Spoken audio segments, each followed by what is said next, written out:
Hello, welcome to all my dear students. भाई कैसे हैं आप सभी? आप सब बढ़िया होंगे और भाई अपनी पढ़ाई में जुटे हुए होंगे। चलिए आज के सेशन में हम क्या बात करेंगे, जैसा कि आप स्क्रीन पर देख रहे हैं, आज हम बात कर रहे हैं थर्मोकेमिस्ट्री की। सर थर्मोकेमिस्ट्री पिछले कई क्लासेस में हम पढ़ चुके हैं, बहुत अच्छी बात है। थर्मोकेमिस्ट्री हम पढ़ रहे हैं और टाइप्स ऑफ एंथैल्पीज की बात हम कर रहे हैं। आपने प्रीवियस क्लास में भी देखा होगा टाइप्स ऑफ एंथैल्पीज की, हमने अलग अलग प्रकार की एंथैल्पीज की बात कर रहे हैं। कभी दहन की एंथैल्पी, एंथैल्पी ऑफ कंबशन की बात करी थी, एंथैल्पी ऑफ फॉर्मेशन की बात करी थी। अलग अलग प्रकार की एंथैल्पीज को हम पढ़ रहे हैं और जो कि अपने आप में काफी इंपॉर्टेंट है। थर्मोकेमिस्ट्री जो है सिंपल भी है, सरल भी है और अपने आप में भाई इंपॉर्टेंट भी है। तो बीएससी के स्टूडेंट्स का एक बार पुनः मैं वेलकम करता हूं इस चैनल पर, और सभी बच्चे तैयार होकर बैठे। डेट मीन्स अपनी कॉपी और पेन लेकर जरूर बैठना है और साथ ही साथ भाई नोट भी करना है। चलिए देखिए, आज के सेशन में भी एक नई एंथैल्पी की बात करेंगे और जो कि अपने आप में बहुत इंपॉर्टेंट है। कौन सी एंथैल्पी की बात करेंगे? आज की बात करेंगे हम उदासीनीकरण की एंथैल्पी, इसकी बात करेंगे। एंथैल्पी ऑफ न्यूट्रलाइजेशन की बात करेंगे। एक तो एंथैल्पी ऑफ न्यूट्रलाइजेशन, न्यूट्रलाइजेशन क्या होता है इस सब बात को भी देखेंगे। एंथैल्पी आप जानते हैं, एंथैल्पी का मतलब क्या है? ऊष्मा में परिवर्तन। अभिक्रिया की ऊष्मा में क्या, जब कोई अभिक्रिया रन होती है तो उसकी एनर्जी ऊष्मा में क्या परिवर्तन आए, वो सब क्या है? एंथैल्पी है। तो अलग अलग प्रकार की अभिक्रियाएं हैं। तो बच्चों एंथैल्पी का क्या मतलब है? जब कोई अभिक्रिया प्रारंभ होती है, संपन्न होती है, कंप्लीट होती है, तो उसकी एनर्जी में क्या चेंजेस आएंगे, डेट इज एंथैल्पीज कहलाती है। और एक बात करेंगे बॉन्ड डिसोसिएशन एंथैल्पी की भी बात करेंगे, बंध वियोजन की एंथैल्पी, दोनों एंथैल्पीज को पढ़ेंगे। और ये जो थर्मोकेमिस्ट्री की हम बात कर रहे हैं, इसमें थर्मोकेमिस्ट्री में क्या हम पढ़ते हैं? थर्मोकेमिस्ट्री में आपको पता है, अगर आपने प्रीवियस क्लास देखी हो, नहीं देखी है तो आप देख लेना, कि जब कोई रिएक्शन होती है तो रिएक्शन में एनर्जी की भी बात करते हैं। भाई थर्मोकेमिस्ट्री में ये बात भी करते हैं। या तो रिएक्शन क्या होती है, रिएक्शन जब होगी तो एनर्जी रिलीज होगी, एक बात हो सकती है। और क्या हो सकता है? एनर्जी एब्जॉर्ब भी हो सकती है। तो दोनों बातें हो सकती हैं कि एनर्जी या तो रिलीज हो या एब्जॉर्ब हो या नहीं हो, ये भी बात हो सकती है। ये भी बात संभव है कि कुछ भी चेंजेस नहीं आए। तो थर्मोकेमिस्ट्री में हम इन्हीं सब बातों का अध्ययन करते हैं, इन्हीं सब बातों की भाई स्टडी करते हैं। ये आप पढ़ चुके हैं। थर्मोकेमिस्ट्री में क्या क्या हम पढ़ेंगे। अब जब बात हो रही है एंथैल्पीज की, तो एक नई एंथैल्पीज की बात करेंगे आज, उदासीनीकरण की एंथैल्पी। अब उदासीनीकरण की एंथैल्पी होती क्या है? पहले तो ये बात समझ लें, सर उदासीनीकरण का मतलब क्या है। एंथैल्पी ऑफ न्यूट्रलाइजेशन से पढ़ने से पहले उदासीनीकरण, न्यूट्रलाइजेशन होता क्या है? उदासीनीकरण आप छोटी क्लास से पढ़ते आ रहे हैं, 8th 9th क्लास से आप पढ़ते आ रहे हैं। What is neutralization? भाई न्यूट्रलाइजेशन में क्या होगा भाई, बता सकता है कोई बच्चा? न्यूट्रलाइजेशन में सर बिल्कुल ध्यान आ रहा है हमारे, न्यूट्रलाइजेशन में क्या होता था? उदासीनीकरण में एसिड और बेस रिएक्शन करते थे और क्या बनाते थे? सॉल्ट का फॉर्मेशन होता था। यही तो होता था। क्या होता था? न्यूट्रलाइजेशन की बात करें, जब न्यूट्रलाइजेशन की बात करेंगे, जिसको कहते हैं उदासीनीकरण, उदासीनीकरण में क्या होगा भाई? अम्ल और क्षार आपस में क्रिया करते हैं और कुछ नहीं होता। इसमें क्या होता है? अम्ल प्लस क्या रिएक्ट करेंगे, दोबारा सेम ही लिखूंगा, कलर चेंज कर देते हैं। क्या क्या होगा? अम्ल, अम्ल को क्या कहते हैं? एसिड। सर एसिड लिख दीजिए, एसिड लिख दिया। और क्षार, क्षार क्या होता है भाई? बेस। ये आपस में रिएक्ट करे, अम्ल क्षार, तो बता सकते हो क्या बनेगा? बिल्कुल सर, ये हमें पता है, ये क्या बनता है? लवण बनता है, जिसको सॉल्ट कहते हैं। तो सॉल्ट का फॉर्मेशन होगा प्लस H2O का फॉर्मेशन होगा। ये जो है उदासीनीकरण की रिएक्शन है। अब इस रिएक्शन में एनर्जी में क्या चेंजेज आएंगे, that is enthalpy of neutralization. Enthalpy of neutralization का क्या मतलब है कि अम्ल और क्षार आपस में रिएक्शन करें, एसिड बेस, एक एसिड ले लिया हमने, आप देख रहे हैं एक क्या ले लिया, बेस ले लिया, ये दोनों रिएक्ट करेंगे, सॉल्ट का फॉर्मेशन होगा, और जब सॉल्ट का फॉर्मेशन होगा तो एनर्जी में क्या चेंजेज होंगे रिएक्शन में, that is known as enthalpy of neutralization. Neutralization की हम बात करेंगे, तो यही बात हमें यहाँ आज समझनी है सारी चीजें। पहले हम देखें उदासीनीकरण की रिएक्शन क्या है, इसको समझें। पहले तो उदासीनीकरण क्या है नोट कर लें। तो आप देख रहे हैं कि उदासीनीकरण की एंथैल्पी की जब हम बात करेंगे भाई, तो उदासीनीकरण जो न्यूट्रलाइजेशन की रिएक्शन है, ये आपने देखी अभी कि न्यूट्रलाइजेशन में क्या होता है। न्यूट्रलाइजेशन में सिंपल वे में अम्ल और क्षार रिएक्शन करते हैं और सॉल्ट का फॉर्मेशन, लवण का निर्माण होता है, और जिसमें एनर्जी में जो चेंजेज होंगे वो क्या कहलाएगी, हीट ऑफ न्यूट्रलाइजेशन, जो एंथैल्पी ऑफ न्यूट्रलाइजेशन कहेंगे या उदासीनीकरण की एंथैल्पी कहेंगे। यही बात लिखी हुई है, जब कोई अम्ल किसी क्षार से अभिक्रिया करता है, अभी यही बात हम देख रहे थे।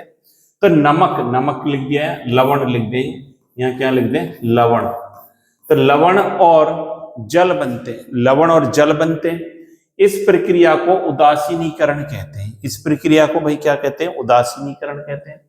इस अभिक्रिया के दौरान ऊष्मा निकलती है, ऊष्मा निकलती है, और अभिक्रिया में उत्पन्न या अवशोषित हुई ऊष्मा को उदासीनीकरण कहा जाता है।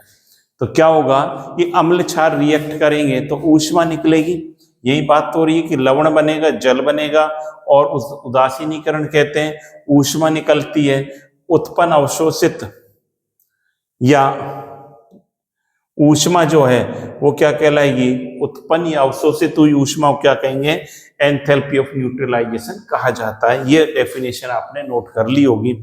यही बात इंग्लिश मीडियम के वाले बच्चों के लिए लिखी हुई है। When an acid react with the base, acid base के साथ रिएक्ट करेगा, the reaction form salt and water, this is known as neutralization. During this process heat is released, the heat change that occur during this reaction is known as the enthalpy of neutralization। क्या लिख दिया कि during this process heat is released, the heat change that occur during this reaction is called the enthalpy of neutralization कहा जाता है। तो इस definition को आप नोट कर लें।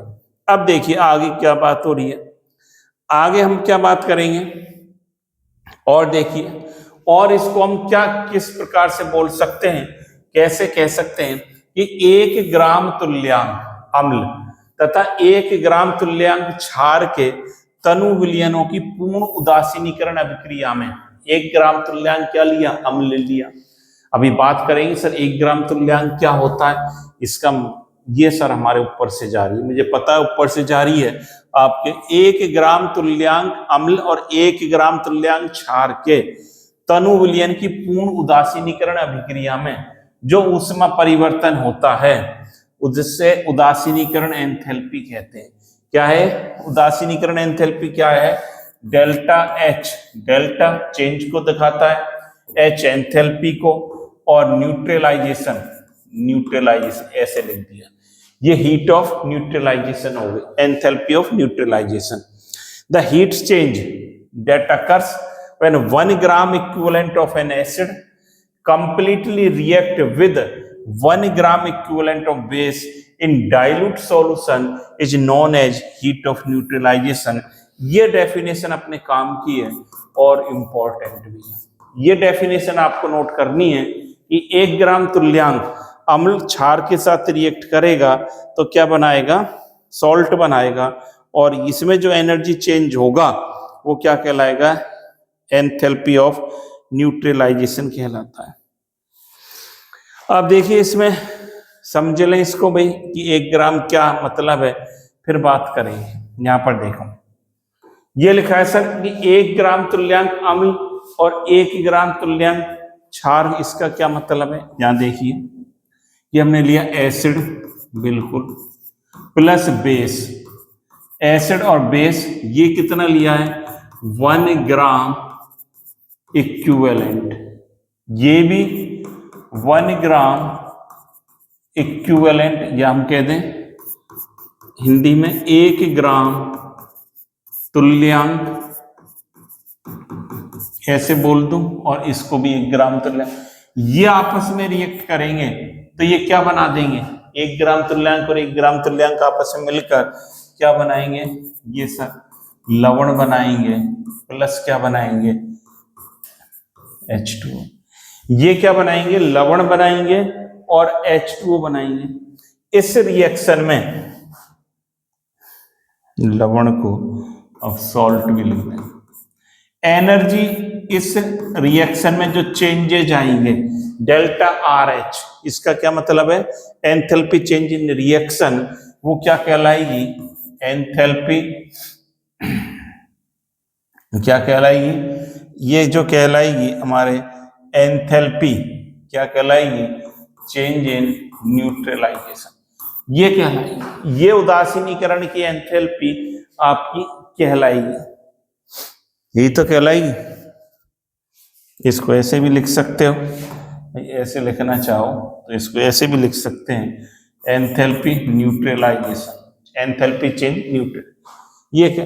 अब बात ये है समझने वाली बात, या 1 ग्राम तुल्यांक का क्या मतलब है सर, 1 ग्राम इक्विवेलेंट मीन्स क्या है, ये बात हमारे समझ में नहीं आ रही कि 1 ग्राम इक्विवेलेंट कैसे रिएक्ट करेगा, तो ये इसका मतलब क्या है, ग्राम इक्विवेलेंट। तो ग्राम इक्विवेलेंट को समझे, देखिए ग्राम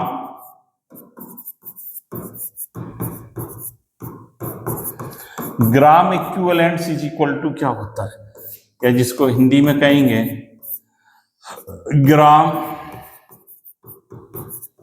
तुल्यांक। ग्राम तुल्यांक का मतलब क्या है, बता सकता है क्या कोई बालक, कि ग्राम तुल्यांक का मतलब क्या है, कोई बच्चा बता सकता है, इसका मतलब है मोल्स इनटू एन फैक्टर। अब मोल तो समझ में आ गई सर, कि मोल तो हम पकड़ लेंगे कि मोल्स क्या होता है। अब एक नई समस्या आ गई कि एन फैक्टर क्या है सर, एन फैक्टर को भी समझेंगे भाई, घबराने की बात नहीं है, सारी चीजों को आराम से समझेंगे कि एन फैक्टर क्या होता है। ये तो बात समझ में आ गई कि उदासीनीकरण में क्या हो रहा है, एंथैल्पी परिवर्तन कुछ भी नहीं है, कोई रिएक्शन रन होती है तो एनर्जी में जो चेंजेज आते हैं दैट इज एंथैल्पी कहलाती है, चेंज इन एंथैल्पी। अब उदासीनीकरण की बात कर रहे हैं तो उदासीनीकरण की अभिक्रिया लिया, दहन कर रहे हैं तो दहन की अभिक्रिया की बात करेंगे, और करेंगे कैसे, तो ग्राम इक्विवेलेंट का मतलब क्या, मोल्स इनटू एन फैक्टर की बात करेंगे। अब मोल्स तो given mass upon molar mass, mole तो आप जानते हैं, मोल्स बराबर क्या होता है सर, ये तो हम जानते हैं, गिवन मास अपॉन क्या होता है, मोलर मास। सर इसको तो हम निकाल लेंगे, एन फैक्टर सर हमारे से बात नहीं आ रही, यहां पर समझिए कि एन फैक्टर का मतलब क्या है। देखिए एन फैक्टर यहां हम जितना काम आना चाहिए उतना ही पढ़ेंगे। एन फैक्टर हमारे एसिड और बेस के लिए जरूरत पड़ेगी भाई, कि एसिड और बेस की तो रिएक्शन करा रहे हैं, बिल्कुल सर। अब एसिड के लिए एन फैक्टर का मतलब क्या है, कि एसिड है कोई, ये क्या देगा, H+ आयन देगा, तो जितने ये H+ आयन दे सकता है, जितने H+ आयन रिप्लेस हो सकते हैं इससे, जितने क्या हो सकते हैं, रिप्लेसेबल H+ आयन, क्या लिखूंगा, एन फैक्टर एसिड के लिए, एन फैक्टर फॉर एसिड, अम्ल की बात कर रहे हैं, क्या लिखेंगे, ये किसके बराबर होती है, बेसिसिटी, बेसिसिटी जिसको कहते हैं क्षारकता, या और number of replaceable H+ ion, कितने H+ आयन यहां से रिप्लेस हो सकते हैं, H+ आयन हट सकते हैं, वो उसका क्या कहलाएगा, एन फैक्टर कहलाएगा। इसको बात भी हमें समझना है, समझ, जैसे सर कोई उदाहरण बता दो सर, लो ले भाई उदाहरण ले, HCl है, कितने H आयन देगा सर, 1, तो इसका एन फैक्टर कितना हो गया, एन फैक्टर 1 हो गया। H2SO4 है, कितने एच आयन देगा sir, 2H ion plus SO4 - 2, N factor इसका 2 हो गया बेटा। HNO3 है, ये क्या देगा H प्लस NO3 माइनस, तो एन फैक्टर इसका क्या हो गया, ये 1 एच आयन दे रहा है। यदि बात करें हम H3PO4, तो इसके लिए ये 3H आयन देगा, तो एन फैक्टर इसका क्या हो गया, 3 हो गया सर। क्या हो गया, एन फैक्टर 3 हो गया। यदि बात करें, और देखना इंपॉर्टेंट एग्जांपल, यदि मैं बात करूं H3PO3, इसका बता दो, इसमें भी सर 3H है तो 3 देगा। यही धोखा है, यही धोखा खाओगे कि H3 यहां भी 3 है, जरूरी नहीं जो जैसे दिख रहा है हमेशा वैसे ही देगा H आयन। H3PO3 H3 यहां कितनी है, 2 H आयन देता है, एन फैक्टर 2 होता है। H3PO3 में एन फैक्टर कितना होता है, 2 होता है। ये हमें समझना है। अब ये ऐसा क्यों, ऐसा क्यों, ऐसा इसलिए है भाई, यहां पर देखिए जब इसकी बात कर रहे हैं, इसकी यहां लेना, इसकी बात कर रहे हैं H3PO, ये इसकी स्ट्रक्चर है इस प्रकार से, PO और OH, H और OH, ये रिप्लेसेबल मैंने रफली बनाई है, रिप्लेसेबल H आयन कितने, 2। एक ऑक्सीजन तो फास्फोरस के साथ बॉन्डेड होता है, रिप्लेसेबल H आयन यहां पर कितने हैं, तरीके से इसको समझ लें। ये जो है रिप्लेसेबल, एक तो ये वाला है, एक ये वाला, 2 H आयन निकलेंगे, इसलिए इसका एन फैक्टर कितना होगा, 2 होगा। इसलिए हमेशा ऐसा नहीं है जो हमें दिख रहा है उतनी H आयन हटा दो, ऐसा कदापि नहीं होगा। कि H3PO2 की बात करूं, यदि मैं बात करूं आपसे H3PO2, इसमें भी सर 3 हमें दिख रहे हैं, लेकिन भाई 3 नहीं है, यहां पर कितने हैं, यहां पर 1 है ओनली। क्या है सर, यहां पर H आयन कितने बनेंगे, 1, तो एन फैक्टर इसके लिए क्या हो जाएगा, 1 हो जाएगा। एन फैक्टर इसके लिए क्या हो जाएगा, 1। ये कैसे हो जाएगा, ऐसे PO OH H H3PO2, तो 1 H आयन यहां से हट सकता है, इसलिए एन फैक्टर कितना है, 1 के बाद समझ में आ गई होगी आपको। तो एन फैक्टर की जब हम बात करेंगे, एन फैक्टर क्या है, मोल्स इनटू क्या है, जब हम बात करेंगे ग्राम तुल्यांक की, तो मोल इनटू एन फैक्टर। और एन फैक्टर एसिड के लिए क्या है, रिप्लेसेबल H प्लस आयन, और बेसिसिटी कहते हैं कि भाई जितने H आयन हट जा सकते हैं वो उसकी क्या कहलाएगी, बेसिसिटी कहलाती है। ये हमने सीख लिया।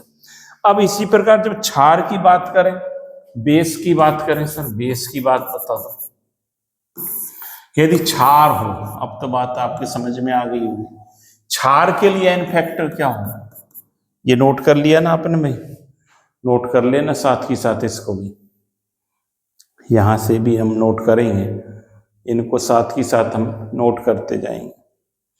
अब क्षार की बात कर रहा हूं मैं, एन फैक्टर क्या होगा क्षार के लिए, इसके लिए सर ये होगा कि क्या, वहां H प्लस आयन हट रहे थे, क्षार में क्या होगा, OH प्लस आयन हटेंगे, तो क्या बोल देंगे, नंबर ऑफ, यहां क्या बोलूंगा, एसिडिटी, ऐसे बोल सकते हैं एसिडिटी, और number of replaceable OH ion. ये सिंपल सी बात, जैसे KOH है तो इसके लिए एन फैक्टर क्या होगा, 1 होगा, 1 OH देगा। NaOH है सर, ये भी एन फैक्टर इसके लिए भी क्या हो गया, 1 हो गया। मैं कहूं BaOH का होल ट्वाइस, BaOH का होल ट्वाइस, तो 2 OH आयन देगा, तो इसके लिए एन फैक्टर 2। हम कहें AlOH का होल थ्राइस, इसके लिए एन फैक्टर क्या हो जाएगा, 3, मैं समझता हूं अब बात आपके क्लियर समझ में आ गई होगी। तो इस बात को भी भाई एक बार नोट कर लीजिए, इस बात को भी नोट कर लीजिए, समझ ली कि एंथैल्पी ऑफ न्यूट्रलाइजेशन में क्या होगा, when 1 gram equivalent acid react to 1 gram equivalent of base and form salt, the energy changes in this reaction known as enthalpy of neutralization कहते हैं। इस बात को हम ऐसे भी कह सकते हैं भाई, एक बात और कह सकते हैं, क्या कह सकते हैं कि इस बात को इस प्रकार भी कह सकते हैं, क्या कह सकते हैं, देखिए क्या लिखेंगे, मान लीजिए हमारे पास स्ट्रॉन्ग एसिड है प्लस स्ट्रॉन्ग बेस, और ये क्या बनाएंगे, सॉल्ट बनाएंगे सर, प्लस H2, यही तो होगा, यही तो होगा स्ट्रॉन्ग एसिड और स्ट्रॉन्ग बेस। इस बात को हम ये भी कह सकते हैं, the when energy released, when क्या बोल सकता हूं, energy released when, energy released when formation of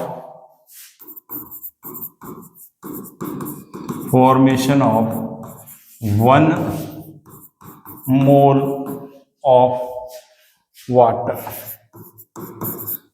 1 mole of water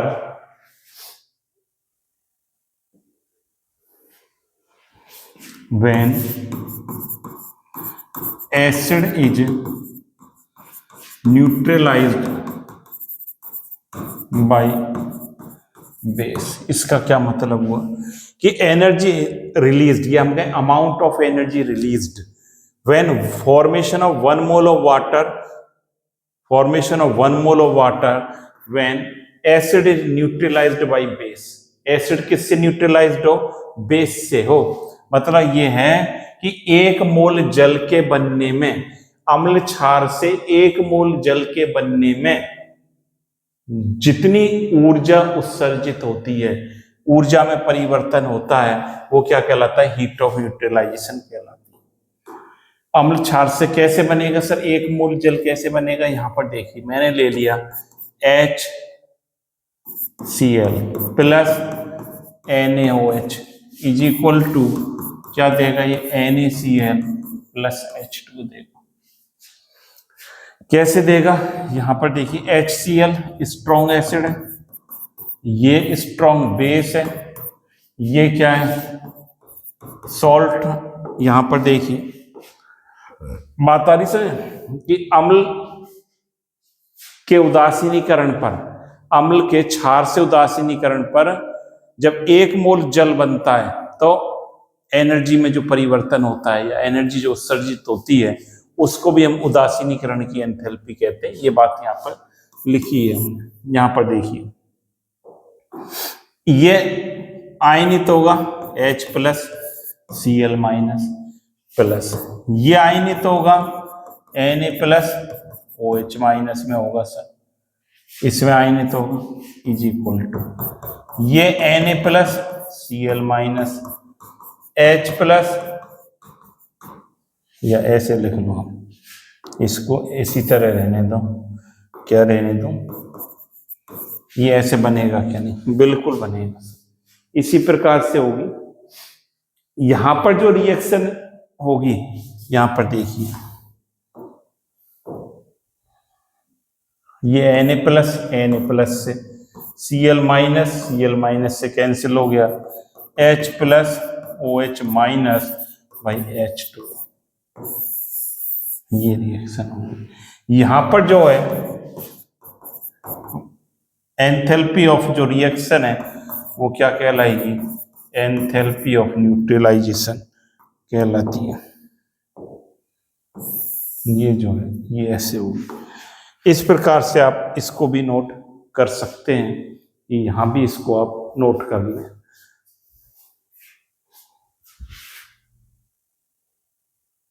कर लिया बेटा नोट, बहुत बढ़िया। तो ये बात अपने समझ में आ गई होगी कि वाटर का फॉर्मेशन 1 मोल वाटर ही तो बन रहा है। यहाँ पर क्या बन रहा है सर, ये 1 मोल वाटर बन रहा है। 1 मोल वाटर के फॉर्मेशन में जो एनर्जी चेंज हो, इस बात को हम ये कह दें, या एसिड बेस का न्यूट्रलाइजेशन हो कंप्लीट, इस बात को इस प्रकार से भी बोला जा सकता है, दोनों प्रकार से बोला जा सकता है। तो जो एनर्जी में चेंजेज होगा वो क्या कहलाएगा, हीट ऑफ न्यूट्रलाइजेशन कहलाती है, एंथैल्पी ऑफ न्यूट्रलाइजेशन। अब इस स्लाइड्स पर चलेंगे, ये काम किए, देखिए क्या कहता है यहाँ पर। देखिए ये अम्ल और क्षार जब अभिक्रिया करते हैं तो अम्ल से तो H आता है, बिल्कुल आता है सर, इसमें कोई डाउट नहीं है हमें किसी प्रकार का। अम्ल से H आ रहा है, बिल्कुल आ रहा है, यही लिख रहा है यहाँ भी। In acid base reaction acid provide H plus ion, base provide OH ion, क्षार OH आयन देता है, बिल्कुल देता है सर। मिलकर पानी बनाते हैं, these combine to form water, बिल्कुल सही है सर, पानी बना रहे हैं, हमने देख लिया, ये रिएक्शन देख ली। इंपॉर्टेंट बात क्या है यहाँ, रिएक्शन जो acid base strong acid base की रिएक्शन होती है तो कितनी हीट निकलती है, -57.1, और बुक में कई जगह आपको 57.3 भी लिखा मिलेगा। किलो जूल पर मोल या किलो जूल पर इक्विवेलेंट तुल्यांक कह दें, ये बात भी है कि 57.3 किलो जूल, माइनस का साइन किसको इंडिकेट करता है, पहले भी हम देख चुके हैं, it indicate the exothermic reaction releasing of energy, ये एनर्जी उत्सर्जित हो रही है उसको शो कर रहा है भाई। 57.3 किलो जूल एनर्जी निकलेगी, या इसको किलो कैलोरी की जब बात करें, -13.7 किलो कैलोरी पर इक्विवेलेंट या पर मोल, इस प्रकार से बोल सकते हैं। कितनी एनर्जी निकलेगी ये आपने देख लिया कि -13.7 किलो कैलोरी की, या 57.3, या एक भी लिखा है किलो जूल में 57.3, इतनी एनर्जी जब रिएक्शन होती है तब एनर्जी उत्सर्जित होती है, ये बात समझ लो। तो अभिक्रिया अत्यंत ऊष्माक्षेपी है, ऊष्माक्षेपी तो आप पढ़ ही चुके हो भाई, ये तो सर हम कई बार पढ़ चुके हैं, बहुत अच्छी तरह समझ में आ गई। ऊष्माक्षेपी जब ऊर्जा निकलती है, ऊष्माक्षेपी मतलब एक्सोथर्मिक, और जब ऊष्मा अवशोषित होगी तो एंडोथर्मिक होगी, इसलिए बड़ी मात्रा में ऊष्मा यहां से निकलती है। This reaction is highly exothermic, so a large amount of heat is released, ये बात यहाँ पर कही गई है। तो ये डाटा हमें याद हो जाए, ये -57.3 या एक जो भी 57.3 याद कर लें, और माइनस किलो जूल में, और -13.7 किसमें, किलो कैलोरी में, ये इंपॉर्टेंट है, ये है। अब ये जो हीट ऑफ न्यूट्रलाइजेशन है, ये जो है देखिए किस पर डिपेंड करती है, इस बात को समझें, सवाल भी करेंगे, सारी चीजों को आराम से पढ़ेंगे। जो हीट एंथैल्पी ऑफ न्यूट्रलाइजेशन, मैं कहूँ इस प्रकार से, क्या बोलूं कि एंथैल्पी ऑफ न्यूट्रलाइजेशन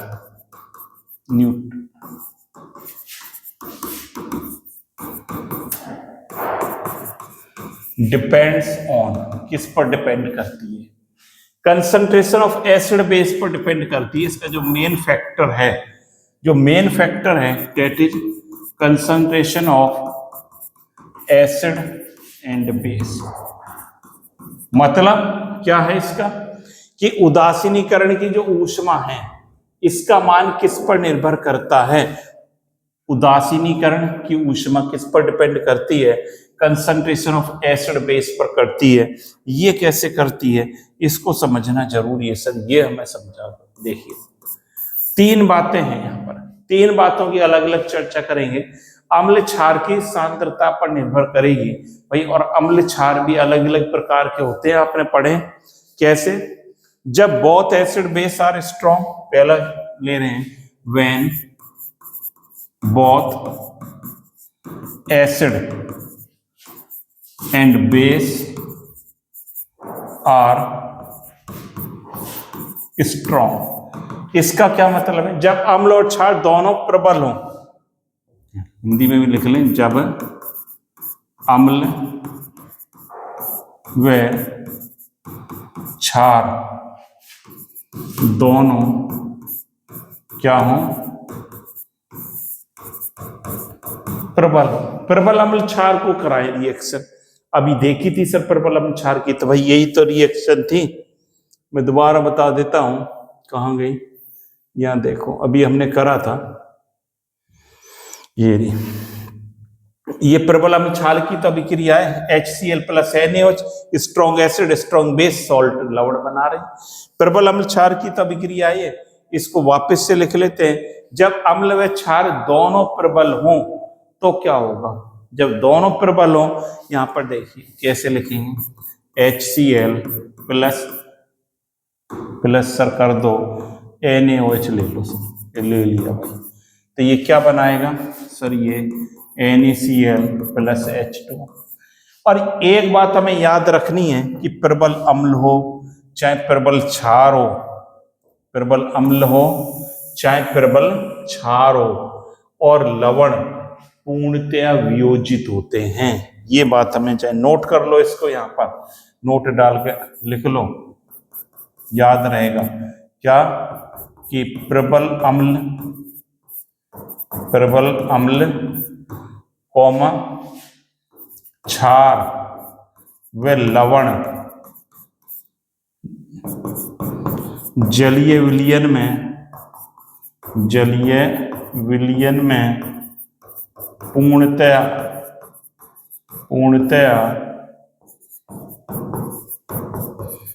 आयनित होते, पूर्णतः आयनित होते, कंप्लीटली आयोनाइज्ड होते।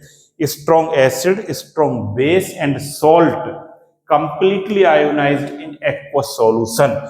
ये बात भी इंग्लिश मीडियम वाले बच्चे लिख लेंगे कि स्ट्रॉन्ग एसिड, मैं बोल देता हूं, strong acid strong base and salt are completely ionized in aqueous solution.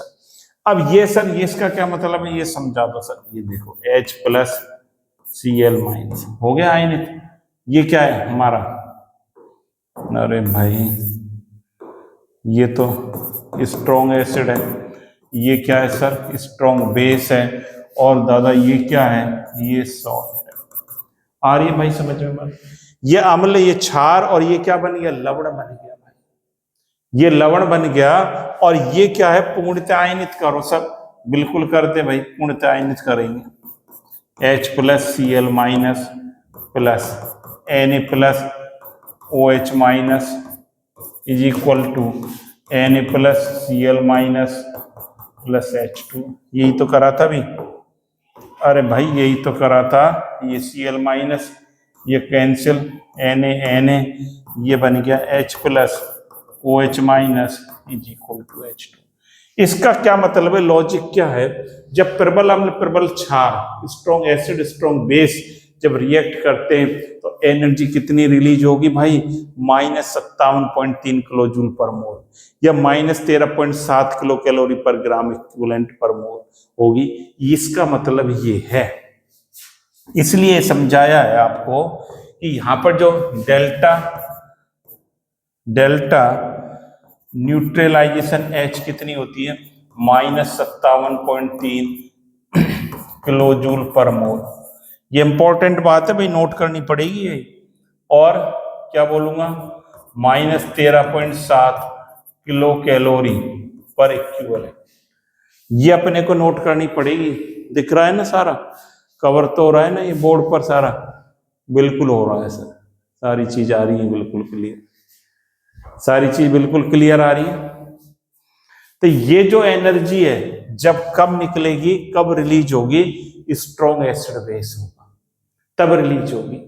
अब दूसरा केस ये हो, जब पहला नोट कर लो, फटाफट नोट कर लें इसको, तब आगे चलेंगे। अब लो दूसरे केस की बात करते हैं। बी, व्हेन वन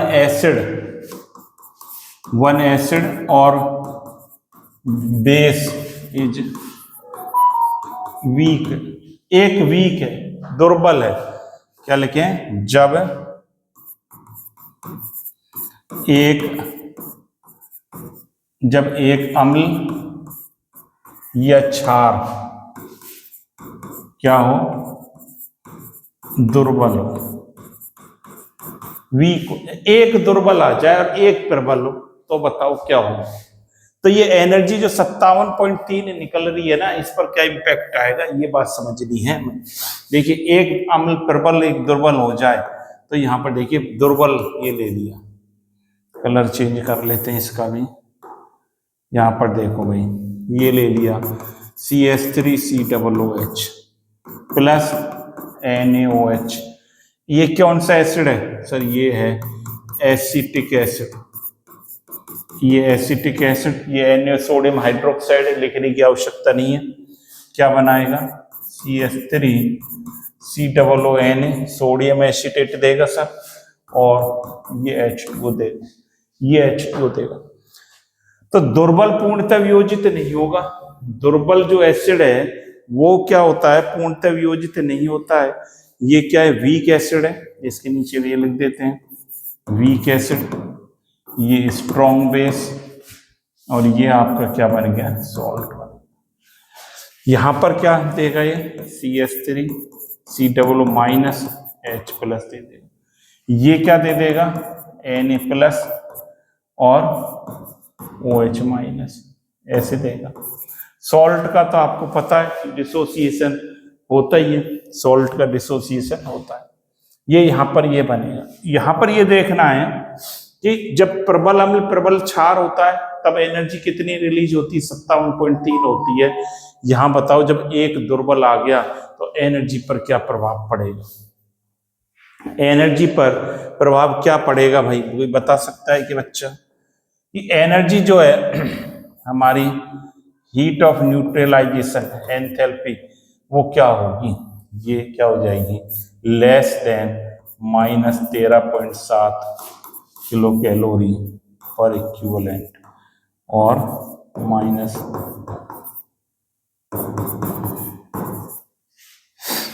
क्या हो जाएगी, कम हो जाएगी।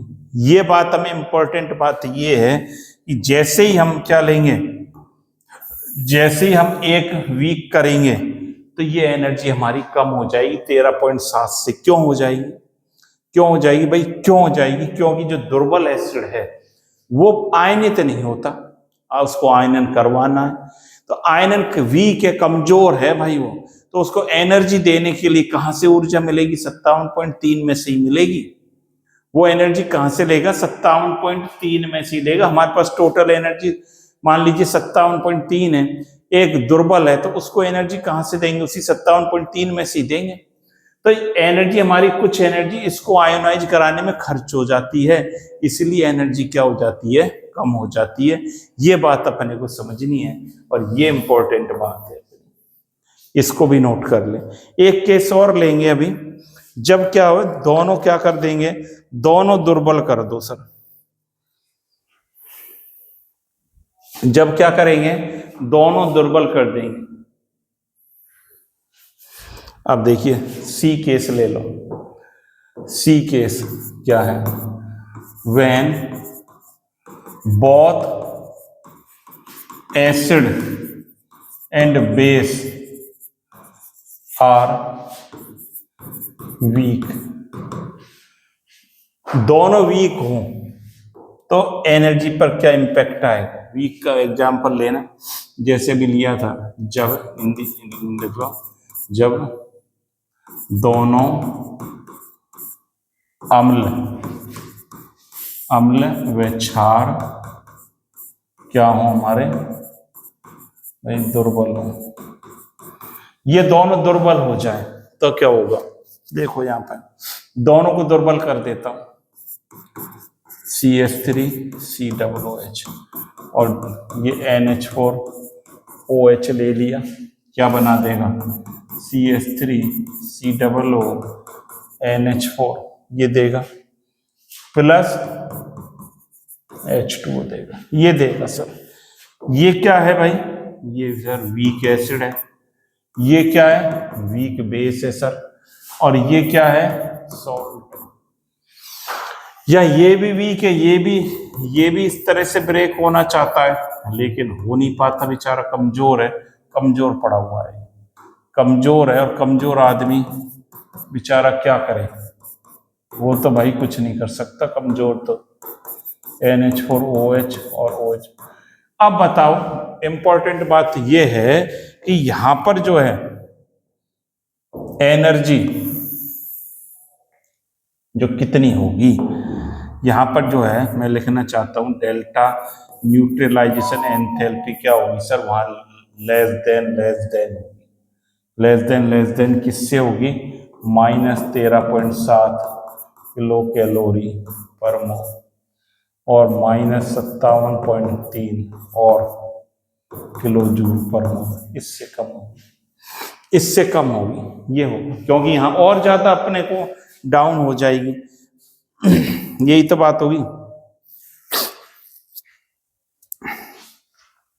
एक बात और यहां पर समझनी थी, एक फॉर्मूला और लिख सकते हो क्या, या एक बात और लिखना चाहो तो, यदि हम कहें हीट ऑफ न्यूट्रलाइजेशन एंथैल्पी यहाँ के -13.7 प्लस क्या लिखूंगा, एंथैल्पी ऑफ आयोनाइजेशन, ये लिखूंगा, एंथैल्पी ऑफ क्या लिखूंगा, आयोनाइजेशन। ये फॉर्मूला लिख लेना इसका, ये भी इंपॉर्टेंट है। एसिड को आयोनाइज करना है ना, और इसके लिए क्या लिखूंगा, यदि लिखना हो यहां पर देखो, ये लिखना हो एंथैल्पी न्यूट्रलाइजेशन -13.7 प्लस, ये एसिड बेस दोनों की होगी, x + y कर देता हूं, x + y क्या है, ये क्या लिखूं, इसको ऐसे लिख लो चाहे, एंथैल्पी ऑफ आयोनाइजेशन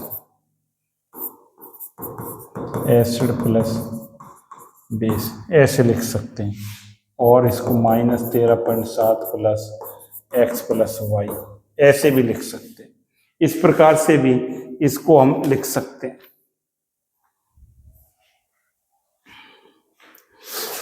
ऐसे भी लिख सकते हैं। तो इतनी बात आप समझ लें, ये बात समझ में आ गई होगी आपके, ये फॉर्मूले भी हमें याद करने बेटा।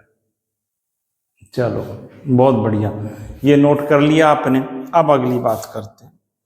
अगली बात क्या करनी है, देखते हैं, कोई क्वेश्चन था यहाँ, ये देखो भाई, एक क्वेश्चन को देखिए, enthalpy of neutralization of HCl, enthalpy of neutralization of HCl by NaOH is, ये दे रखा है।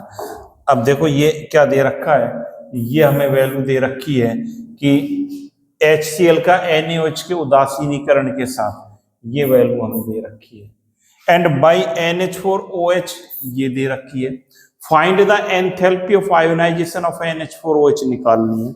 क्या निकालोगे, फॉर्मूला लगाना पड़ेगा, क्या, एंथैल्पी ऑफ न्यूट्रलाइजेशन किसकी, NH4OH की, किसके साथ क्या होती है, माइनस क्या लिखेंगे अपन, लिखते थे एंथैल्पी प्लस क्या लिखता था, ये लिखते थे सर एंथैल्पी आयोनाइजेशन, ये लिखते थे। ये जो हम क्या लिखते थे 13.7 या 57.3 लिख रहे थे, 13.7 या 57.3 लिख रहे थे ना, इन्होंने अब इसकी वैल्यू कितनी दे दी, 57.3 के स्थान पर कहा इतनी मानो, -55.84 मानो इसको, कितनी माने, -55.84, इसकी वैल्यू इन्होंने कहा है -55.84 मानो। ये x आयोनाइजेशन निकालनी है, ये और दे रखी है, कितनी दे रखी है, 51.34, ये दे रखी है 51.34 दे रखी है, ये भी माइनस में, ये इतनी दे रखी है। x बराबर क्या हो जाएगा, -55.84 -55 या क्या लिख सकते हो आप, एक्स का मान निकाल के बताओ। ये माइनस के हैं, ये भी माइनस की है, एक्स की वैल्यू एक्स निकालोगे तो ये प्लस का हो जाएगा भाई, प्लस का तो हो जाएगा 4 पॉइंट कुछ आनी चाहिए, प्लस की कितनी आएगी, सीधी सीधी तो आ रही है 55.84 -51.34 कर दो सर, आप भी कहाँ खो रहे हो, इतना कर दो भाई, माइनस कर दो 4.5 आ जाएगा क्या सर, बिल्कुल इतना आ जाएगा 55.84 और 51.34 किलो जूल पर मोल, ये आ गया आंसर। इस प्रकार से आंसर हम निकाल लें। इस प्रकार से क्वेश्चंस को अप्रोच करना है आपको, कि जरूरी नहीं 57.3 ही दी हो उसमें न्यूमेरिकल में, इन्होंने चेंज कर दिया इसका डाटा, जो दे रखा है वो मानना है आपको। तो इसको मानते हुए इस क्वेश्चन को सॉल्व करना है, नोट कर लें तब अगली बात करेंगे। कर लीजिए नोट, इसको कर लिया भाई नोट, ये कर लिया सर। अब चलिए आगे देखते हैं, 2 टॉपिक हमें इसमें पढ़ने हैं, 2 टॉपिक बात यहाँ पर लिख रखा है, उदासीनीकरण की, और अब बात करेंगे bond dissociation enthalpy. Bond dissociation enthalpy की बात करेंगे। अब यहाँ पर देखिए ये बात आ रही है, बॉन्ड डिसोसिएशन एंथैल्पी की बात करेंगे, या जिसको बॉन्ड एंथैल्पी भी बोला जाता है, और इसको क्या बोलते हैं, बॉन्ड एंथैल्पी। बॉन्ड एंथैल्पी भी इसको, बॉन्ड एंथैल्पी भी इसको बोला जाता है, बॉन्ड एंथैल्पी भी हम इसको बोलेंगे। और बॉन्ड एंथैल्पी जो है अपनी भाई, वो क्या होती है, इसको बढ़िया ढंग से हम सारी चीजों को एक एक करके समझेंगे। देखो क्या है, बंध वियोजन या एंथैल्पी वह ऊर्जा है जो किसी गैसीय अणु में मौजूद एक सहसंयोजक बंध को तोड़ने के लिए चाहिए होती है। क्या मतलब हुआ कि बंध वियोजन एंथैल्पी वह ऊर्जा है, क्या ऊर्जा है, जो किसी गैसीय अणु में मौजूद एक बॉन्ड को ब्रेक करने के लिए, सिंपल वे में समझ लें, 1 मोल गैसीय अणु है, उसके बॉन्ड को ब्रेक करने के लिए जितनी ऊर्जा की आवश्यकता होती है वो बंध वियोजन एंथैल्पी कहलाती है। यानी अणु के 2 परमाणु को अलग करने के लिए जितनी ऊर्जा लगेगी वही उसकी बंध वियोजन एंथैल्पी कहलाती है। 2 परमाणु को अलग करने में जितनी ऊर्जा लगेगी, बात आ गई होगी समझ में। Bond dissociation enthalpy is the energy required to break one covalent bond in a gaseous molecule.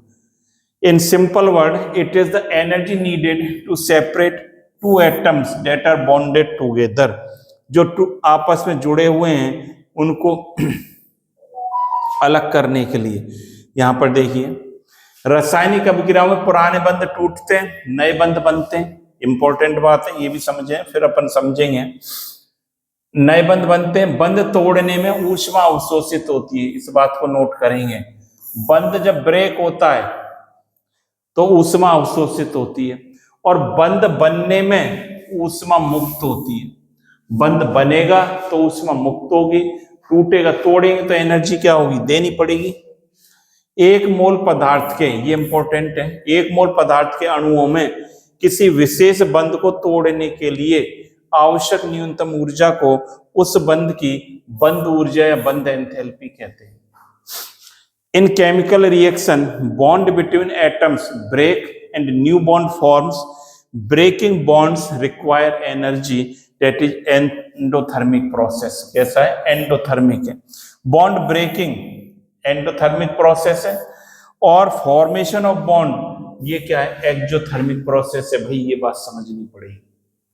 Bond breaking क्या है, एंडोथर्मिक प्रोसेस, और बॉन्ड फॉर्मेशन क्या है, एक्सोथर्मिक प्रोसेस है। एंडो एक्सो मत कहना सर, क्या होता है ये पढ़ रखी है, प्रीवियस क्लास देख लेना, आप नहीं आ रहा हो तो समझ में। Bond energy the minimum energy required to break 1 mole of a particular bond in gaseous molecule. Sir ये बात कम आ रही है हमारे समझ में, बार बार ये आ रही है कि कैसे ब्रेक होगा, यहाँ देखो कैसे ब्रेक होगा, यहाँ समझिए। मान लीजिए हमारे पास H2 का मॉलिक्यूल है, क्या है, H2 का मॉलिक्यूल है, और ये किस फेज में होना चाहिए, ये गैस में होना चाहिए। इसको ब्रेक करना है, ये ऐसे है, H बंद H ऐसी, तो ये इस बॉन्ड को ब्रेक करने के लिए जितनी ऊर्जा देनी होगी, जब ब्रेक होगा तो 2H बना देगा, ब्रेक होगा तो ये क्या बना देगा, 2H बना देगा, 2 एटम बना देगा गैसियस स्टेज में। यहां पर जो एनर्जी चेंज होगा वो क्या कहलाएगा, एनर्जी बॉन्ड किसकी किसकी लिखेंगे, H एंथैल्पी, ये होगा बॉन्ड बंद वियोजन, बॉन्ड डिसोसिएशन ऐसे भी लिख सकते हैं, और बॉन्ड डिसोसिएशन एंथैल्पी, ये इसके मतलब कंडीशन क्या है भाई, कंडीशन ये है, ये 1 मोल गैस अणु है, इसके 2 परमाणु हैं, इनको अलग अलग करना है।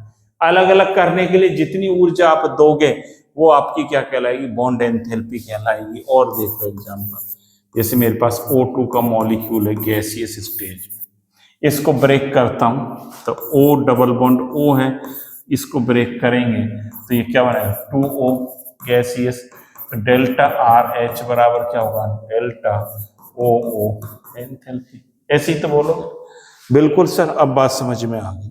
और देखो, और आ गई तो एक एग्जाम्पल, जैसे N2 है गैस, तो N ट्रिपल बॉन्ड N होता है भाई, इसको ब्रेक करेंगे भाई तो ये क्या बनाएगा, 2N देगा सर, ये बिल्कुल देगा। यहाँ पर जो एंथैल्पी में चेंजेज आएगा वो किसके बराबर होगा, N triple bond N enthalpy. सब बिल्कुल क्लियर, हमारे दिमाग में फिट होगी बात। मतलब 2 परमाणु अलग करने सर, बिल्कुल भाई, 2 परमाणु आपको अलग करने हैं, तो ये जो एंथैल्पी में चेंज आएगा तो वो क्या कहलाएगा, बॉन्ड एंथैल्पी कहलाएगा। यहां पर देखो, मान लो ये ऐसा लिखा आ जाए, I2 कैसा है,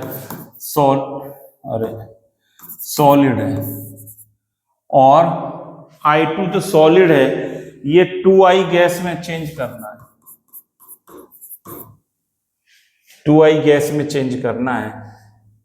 यहां इसके लिए वो बताना, बॉन्ड I एंथैल्पी कैसे निकालोगे, ये क्वेश्चन आ गया। जैसे इसके लिए कैसे निकालनी है, देखो इसके लिए कंडीशन क्या है, ये गैस होना चाहिए, ये गैस होना चाहिए, तब ये गैस में बनेगा। इसके लिए कंडीशन भाई ये है कि इसको गैस में कन्वर्ट करना पड़ेगा, तब बॉन्ड एंथैल्पी की बात होगी।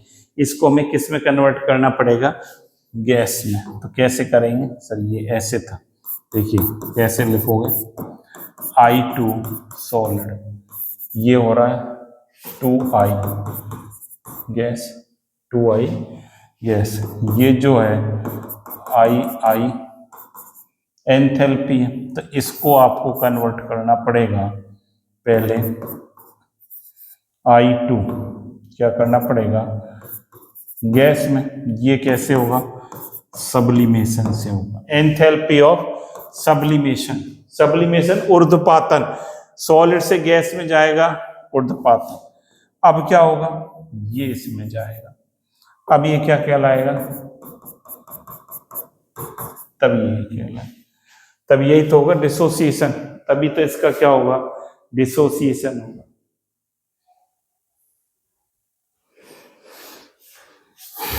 तब क्या होगा, इसको ऐसे लिख सकते हो, इसको हटा दो, इसको ऐसे लिख सकते हो, डेल्टा AH निकाल लो। अब इसको कैसे निकालोगे, इसके लिए क्या तरीका है, डेल्टा AH बराबर, इन दोनों को जोड़ लो, डेल्टा सब्लिमेशन, अरे भाई कहाँ जा रहा है, H प्लस डेल्टा आई इसकी वैल्यू जो है ये आपको निकालनी हो, ये निकालनी हो तो इसको भी मैं क्या लिख देता हूँ, ऐसे लिख लूँ, कन्फ्यूजन नहीं रहेगा। इसको भी ऐसे लिख देते हैं, डेल्टा एच। अब कन्फ्यूजन दूर हो। इसको निकालना हो तो इन दोनों को पहले इसमें कन्वर्ट करना पड़ेगा, फिर इसमें, तब ये जाएगा, ऐसे निकलेगी। नोट कर लो, ये बात समझ में आनी चाहिए, ये बात हमारे समझ में आनी चाहिए।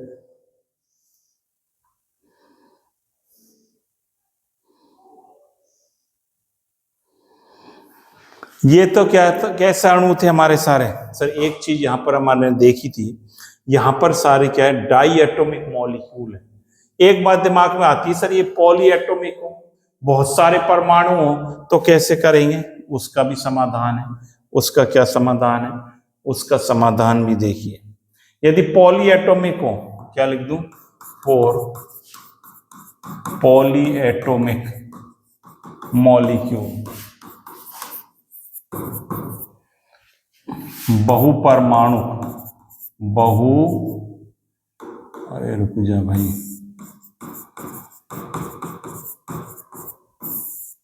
बहुपरमाणु का अणु है। जैसे हमारे पास CH4 है, मीथेन। इसके लिए बॉन्ड डिसोसिएशन एनर्जी आपको निकालनी है, तो इसमें देखिए 4 बॉन्ड होते हैं, ये H H H, ये 4 है। क्या ये चारों एक जैसे हैं? क्या चारों एक जैसे हैं? क्या ये चारों के लिए समान ऊर्जा निकलेगी? क्या बिल्कुल नहीं निकलेगी। देखो कैसे ब्रेक होगा ये बहुपरमाणु। ये सी है CH4, पहले क्या बनेगा? H प्लस CH3 गैस, पहले ये बनेगा, पहले ये बनेगा H। अब इसके बाद क्या होगा? ये डेल्टा, जो क्या मान लें, डेल्टा H, ये क्या है? डेल्टा H है यहाँ पर, ये डेल्टा H है आपके लिए, डेल्टा H1 मान लेते हैं इसको, इसको मान लेता हूँ H1 के किलो जूल पर मोल। अब क्या होगा? CH3 है तो ये H देगा प्लस CH2। इसके लिए मान लें हम डेल्टा H बराबर डेल्टा H2, इसके लिए B किलो जूल पर मोल मान लो। मतलब एक साथ ब्रेक नहीं कर रहे इनको, देखो अलग अलग बहु जो परमाणु के, ये जो है CHH CH2, इसके लिए डेल्टा H3 बराबर C किलो जूल पर मोल, ये H देगा प्लस CH देगा। सब ये जो CH है delta H4 D kilo joule पर मोल, क्या देगा? H प्लस C, ये देगा। तो इसके लिए एवरेज एनर्जी की बात की जाती है। इसके लिए किसकी बात करते हैं? औसत ऊर्जा। इसके लिए क्या बात करते हैं? इसके लिए हम इसके लिए औसत एंथैल्पी, मतलब एवरेज एंथैल्पी निकाली जाएगी। एवरेज एंथैल्पी कैसे निकालेंगे?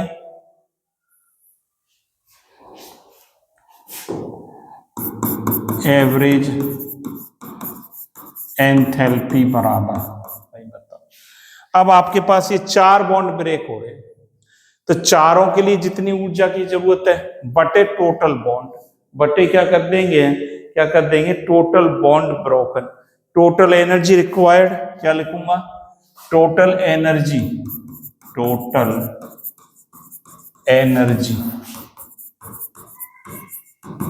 Required upon total bond broken. कितने बॉन्ड ब्रेक किए गए, क्या लिखूंगा? ये क्या? औसत एंथैल्पी। जब बहुपरमाणु होगा औसत एंथैल्पी की बात करेंगे भाई। उसके लिए टोटल एनर्जी रिक्वायर्ड क्या थी? A plus B plus C plus D is equal to 4। ये ऐसे हो जाएगा, चारों को हम जोड़ देंगे, जो है चारों को क्या कर दोगे आप, जोड़ दोगे। ये ABCD है, टोटल एनर्जी कितनी रिक्वायर्ड है इसको तोड़ने के लिए, A इसको तोड़ने के लिए, B इसको, C इसको, D, टोटल एनर्जी कितनी रिक्वायर्ड है और टोटल कितने बॉन्ड हमने ब्रेक करे। तो इससे हमने कहा यानी 2 बॉन्ड हो, कोई जरूरी नहीं हमेशा ही 4 ही होंगे। जैसे H2O है, इसके लिए एवरेज एंथैल्पी क्या हो जाएगी, क्या लिखूंगा, इसके लिए A+B/2 लिखूंगा। ये 2 ही तो बॉन्ड ब्रेक करने हैं मुझे, ये 2 बॉन्ड ब्रेक करने, तो इसके लिए इस प्रकार से लिखेंगे, नोट कर लें इसको आप आराम से, तब आगे की बात करेंगे। इसको कर लिए और इसको कर लें, इसको नोट कर लो भाई, कर लिया भाई ये नोट, बहुत बढ़िया, ये आपने नोट कर लिया। अब एंथैल्पी परिवर्तन कैसे निकालेंगे यहाँ पर देख लें, इस फॉर्मूले को आपने ये भी नोट कर लिया होगा। यहाँ पर देखिए एंथैल्पी डेल्टा RH कैसे निकालेंगे, समेशन AI डेल्टा, क्या लिखेंगे, delta bond enthalpy minus summation BI delta bond enthalpy. ये फॉर्मूला भाई इसका लगाना है, मतलब ये किसके लिए लगाएंगे, ये इंपॉर्टेंट है फॉर्मूला, याद रखना है। मतलब रिएक्टेंट माइनस प्रोडक्ट करेंगे, जैसे दहन में करा था, प्रोडक्ट माइनस रिएक्टेंट नहीं करना है। एक सवाल देख सकते हैं इस पर बेस्ड न्यूमेरिकल, देखिए यहाँ पर दी गई अभिक्रिया के लिए एंथैल्पी परिवर्तन निर्धारित करें। एंथैल्पी परिवर्तन डेल्टा RH निकालना है, क्या CH4 + Cl2 = CH3Cl + HCl, ये दी गई है, क्या है यहाँ लिख लो, CH4 + Cl2 = क्या है, CH3Cl + HCl, यही तो रिएक्शन है, बिल्कुल है। एंथैल्पी परिवर्तन निकालना है, डेल्टा RH कैसे निकालोगे, ये उस फॉर्मूले में फिट करो जो अभी करा था, reactant minus product, reactant minus product आपको करना है। कैसे करेंगे यहां समझ लो इसको, ये समझ लिया तो सब कुछ समझ में आ गया। ये जो है CH4 रिएक्टेंट, तो क्या लिखेंगे, 4 गुणा डेल्टा CH एंथैल्पी, मतलब 4 बॉन्ड ब्रेक होंगे यहां पर, इसलिए इसको 4 से मल्टीप्लाई करा है, प्लस 1 गुणा और क्या लिखूंगा, एंथैल्पी Cl, ये लिखूंगा Cl, अरे भाई Cl हो गया, ये हो गया, इसको ब्रेक करा है, माइनस अब देखो 3 और 1 4, क्या लिखेंगे, 3 into enthalpy CH bond plus 1 into, ये समझ लो आप, सब कुछ समझ में आ जाएगा, एंथैल्पी किसकी, CCl बॉन्ड की, प्लस एंथैल्पी HCl बॉन्ड। ये बात समझ में आनी चाहिए, देखो कट तो नहीं रहा, एक बार पूरी पिक्चर आपको दिखाई देनी चाहिए, इसके लिए इंपॉर्टेंट है। यहां कर देते हैं थोड़ा सा,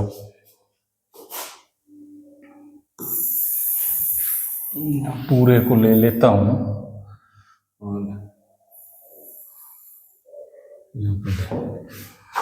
अब दिखाई दे रहा है, अब बिल्कुल दिखना चाहिए के लिए, अब दिखाई दे रहा है, अब आपको दिखाई दे रहा होगा बिल्कुल।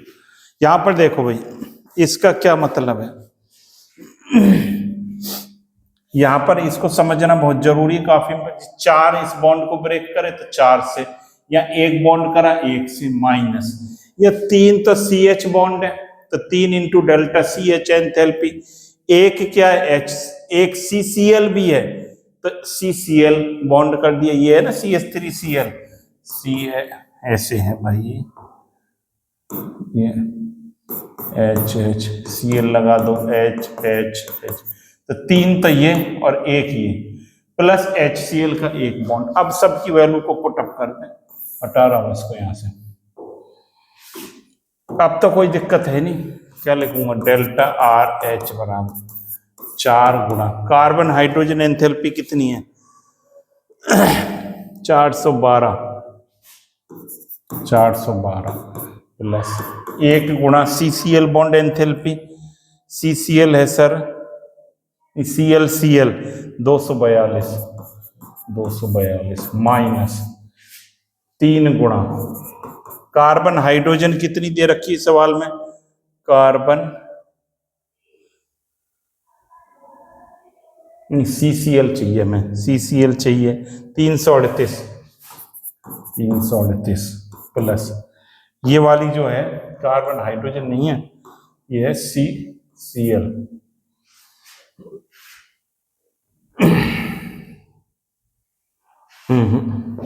सही है भाई, ये कार्बन हाइड्रोजन ही है, तो कार्बन हाइड्रोजन देखो,